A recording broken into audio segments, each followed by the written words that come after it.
बहुत समय पहले की बात है। स्वर्ग लोक में एक ऐसा देवता था जिससे देवता भी थोड़ा भय खाते थे। देवताओं के बीच अक्सर एक नाम चर्चा में रहता था। वो नाम था शनिदेव। कहा जाता था कि उनकी दृष्टि इतनी प्रभावशाली है कि जिस पर भी उनकी नज़र पड़ जाए उसके जीवन में बड़े परिवर्तन आ जाते हैं। स्वर्ग के आकाश में एक रहस्यमयी और शक्तिशाली आभा दिखाई देती थी। ये आभा किसी और की नहीं बल्कि न्याय के देवता शनिदेव की थी। वे एक गहरे रंग के दिव्य सिंहासन पर विराजमान रहते थे। उनके साथ उनका वाहन कौवा रहता था और उनके चारों ओर एक रहस्यमयी दिव्य शक्ति फैलती रहती थी।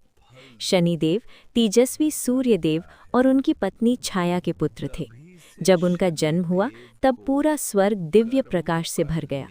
लेकिन बचपन से ही उनका स्वभाव बाकी देवताओं से अलग था। जहाँ दूसरे देवता खेलकूद में लगे रहते थे, वहीं शनिदेव शांत और गंभीर रहते थे। वे अक्सर जंगलों में जाकर गहरी तपस्या किया करते थे। कहा जाता है कि उनकी तपस्या इतनी कठोर थी कि उससे चारों ओर दिव्य ऊर्जा फैल जाती थी। उनकी भक्ति और तपस्या से प्रसन्न होकर एक दिन स्वयं भगवान शिव प्रकट हुए। भगवान शिव ने उन्हें आशीर्वाद देते हुए कहा, आज से तुम संसार में न्याय के देवता कहलाओगे और हर मनुष्य को उसके कर्मों का फल दोगे। तभी से शनिदेव को कर्मों का न्याय करने वाला देवता माना जाने लगा।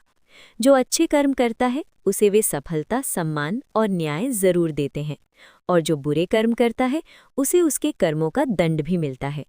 लेकिन शनिदेव की दृष्टि के पीछे एक रहस्यमयी घटना भी जुड़ी हुई है।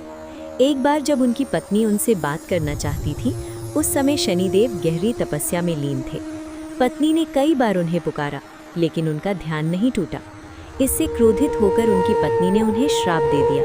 उन्होंने कहा, आज से तुम्हारी दृष्टि जिस पर भी पड़ेगी उसका जीवन कष्टों से भर जाएगा। ये श्राप सुनकर शनिदेव बहुत दुखी हो गए। तभी से उन्होंने ये प्रण लिया कि वे हमेशा अपनी नज़र नीचे रखकर चलेंगे। कुछ समय बाद एक दिव्य घटना हुई। जब भगवान गणेश का जन्म हुआ तब पूरे स्वर्ग में उत्सव मनाया गया। माता पार्वती अपने पुत्र को गोद में लेकर सभी देवताओं को दर्शन करा रही थी। लेकिन उस उत्सव में शनिदेव दूर खड़े थे और नीचे देख रहे थे।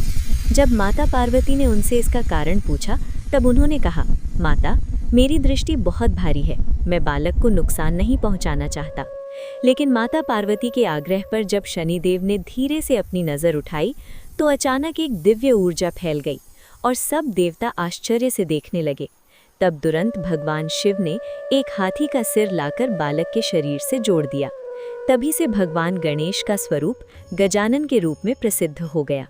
इस कथा से हमें ये सीख मिलती है कि शनिदेव किसी को बिना कारण कष्ट नहीं देते, वे केवल मनुष्य के कर्मों का फल देते हैं। इसलिए कहा जाता है, अगर इंसान अच्छे कर्म करता है तो शनिदेव उसे सफलता, सम्मान और न्याय जरूर देते हैं।